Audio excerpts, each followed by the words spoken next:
सपने में देखा था जिसको आज वही दिन आया है। समी भाई के दम पे हमने कीवियों का बैंड बजाया है। हाँ भाई आओ रे, सामने कौन था जो कह रहा था सेमीफाइनल में न्यूजीलैंड से भिड़ोगे तब पता चलेगा।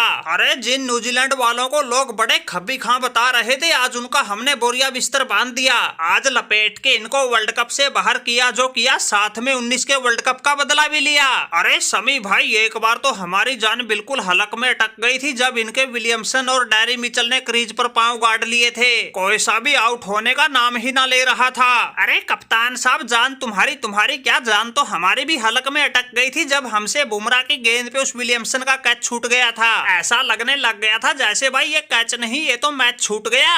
और बिल्कुल जबरदस्त प्रदर्शन कर रहे समी पर दुखों का पहाड़ टूट गया। लेकिन समी ऐसे घबराने वालों में से कहाँ था। हमने तो अपने पहले स्पेल में भी 2 को निपटाया, दूसरे स्पेल में आते फिर 2 को निपटाया। और जिस विलियमसन का हमसे कैच छूटा था, आते ही सबसे पहले तो उसको पवेलियन की राह लगाया और उसको निपटाने में सूर्या भाई ने खूब साथ निभाया। बिल्कुल बाउंड्री लाइन पर 1 नंबर का कैच लेके दिखाया। हमारे बाकी गेंदबाज तो भले ही हाथ पांव मार के रह गए हो, लेकिन मेरे सामने तो इनका Conway, Rachin Ravindra, Williamson, Tom Latham कोई नहीं टिक पाया।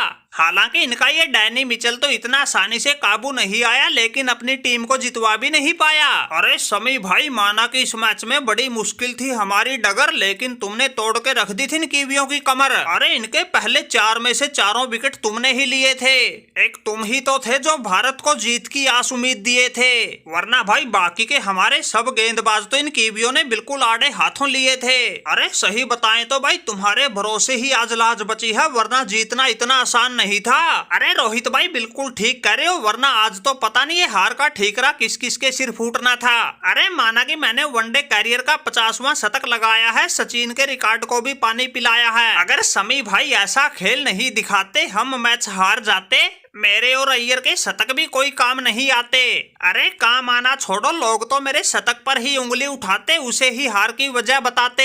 अय्यर ने तो फिर भी 67 गेंद में ही शतक ठोक दिया था, लेकिन मैं तो शतक के चक्कर में कुछ ज्यादा ही गेंद खेल गया था। ये तो शुक्र है जैसे तैसे करके हमारी टीम जीत गई, लाज बच गई, वरना आज तो भाई इतने बड़े बड़े रिकॉर्ड बनाने के बाद भी कहीं मुंह दिखाने लायक ना बचने थे। अरे कोहली भाई ये बात तो तुम ठीक करे हो, लेकिन आज तो भाई समी ने तो विकेट चटकाई, लेकिन गेंदबाजी तो कुलदीप यादव ने भी गजब की करके दिखाई। माना कि वो समी की तरह विकेट तो नहीं ले सका, लेकिन इन कीवियों को बिल्कुल बांध के रखा। अरे ये उसकी सदी हुई गेंदबाजी का ही तो नतीजा था। न्यूजीलैंड वालों की आवश्यक रन रेट हर ओवर में बढ़ती ही जा रही थी और न्यूजीलैंड लगातार प्रेशर में आ रही थी, और इस प्रेशर के चलते ही तो बुमराह के जाल में ग्लेन फिलिप्स फंस गया, जिसका बाउंड्री लाइन पर जड्डू ने शानदार कैच लिया।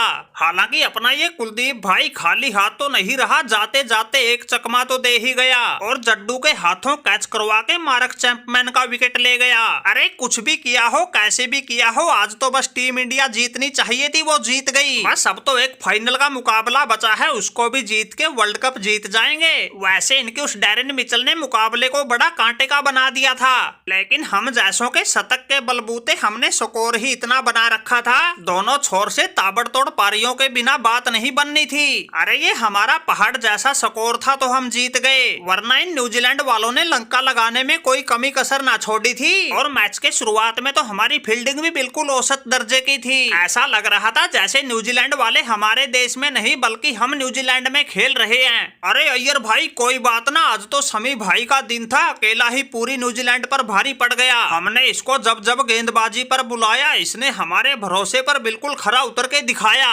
और हर बार इसने किसी न किसी को पवेलियन के रास्ते लगाया, और आखिरी में आके तो इसने उस डैरेन मिचेल को भी निपटाया।